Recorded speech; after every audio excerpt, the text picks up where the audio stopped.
It's been a horrendous week on the Territory's roads. 5 people were killed in accidents.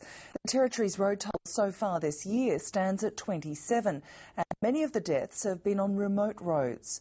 Territory Police and the government have been working to cut down the road toll through road safety education programs in the bush. And a local award-winning theatre production is being heralded as one of the most effective ways of getting that message through to all ages. Phoebe Stewart reports.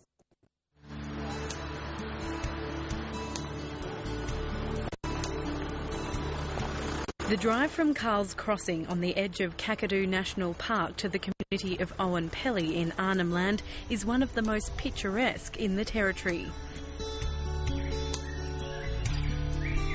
But on the roadside, there are constant reminders of the dangers of driving in the bush. Just driving the roads and seeing the cars on the side of the road that have been involved in accidents makes it obvious how dangerous it can be driving out here.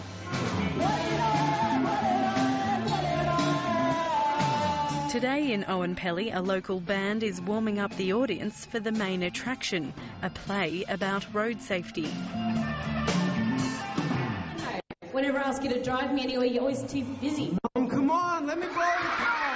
Written and developed in Western Australia, Muttacar Sorry Business has now toured the Territory 3 times. His car doesn't even have any seatbelts. Well, I reckon I should drop the drunken cars and bother you all into the police. Over the past couple of months, the Outback NT production has travelled 4,000 kilometres and played in 19 communities. I play a character called Lanky. I like football. I like drinking, I like smoking, I like doing all the bad things to your body, and I like... Jason DeSantis is an actor and playwright from Milakarpiti on the Tiwi Islands. His character suffers a devastating injury in the play. And I used to do everything for myself. Move when I want to, do what I please. And its message is close to his heart. He was with his aunt as she lay trapped after a serious car crash. Her head was stuck underneath the car and she had to lay in the hot sun and I had to hold her hand and she was drifting in and out of consciousness and just like so much blood was lost that, you know, I always had to keep talking about my cousins and stuff with her, like, you know, you got to stay around for them and that sort of thing, and that was, I guess, the catalyst for me. If you drink and drive, you're a bloody idiot.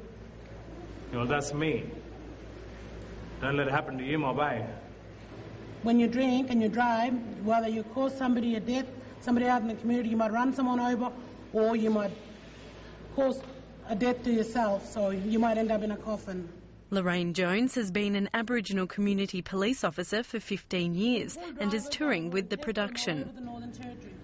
I play as the police officer who pass on the message to Mum that the nephew rolled the car.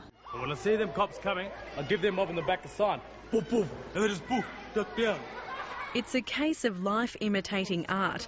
There have been 2 road deaths in Lorraine Jones's community already this year, and she says the impact of each loss of life is felt by family all over the Territory.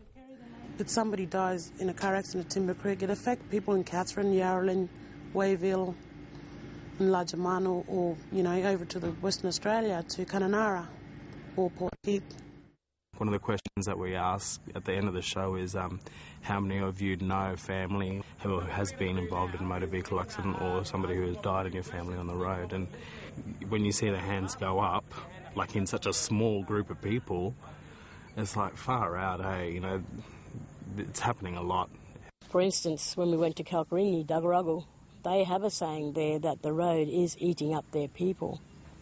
Hey, drunk and driving no good. On average, 53 people die on Territory roads each year, and sadly, or tragically, half of those are Aboriginal people.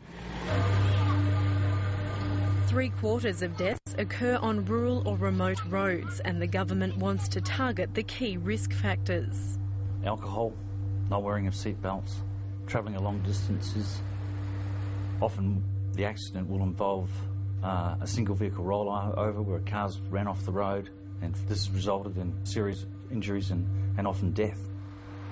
The message seems to be getting through for some. Without a seatbelt, you just go straight through the windows, get on the back, step on the brake, hit the door, bang, right through. All right, so what we're going to do now, see these goggles here? These goggles that make you feel like you're drunk. After the play, the actors do activities with the kids, like using beer goggles to show the debilitating effects of alcohol. In the car with them? No way, man. It's interactive and it's entertaining. Our students out here are very much visual learners, and to have that message come across in a way such as a play is definitely going to make that message a lot stronger. Onion? Taking the show on the road is an expensive business, but Artback NT hopes the government will fund future productions. Other methods haven't been working in getting the message across, so it's not as though it's a ridiculous cost for the potential effect on stopping people hurting themselves on the road. Lanky, you make me sick. You're always blaming other people for when things go wrong, but you're the one doing it to yourself, nobody else. The play's written by Aboriginal people, it's for Aboriginal people in remote communities, and it's acted by Aboriginal people. And the feedback we're getting is absolutely fantastic. You drive on the road, you must respect the road. Because the road can take you.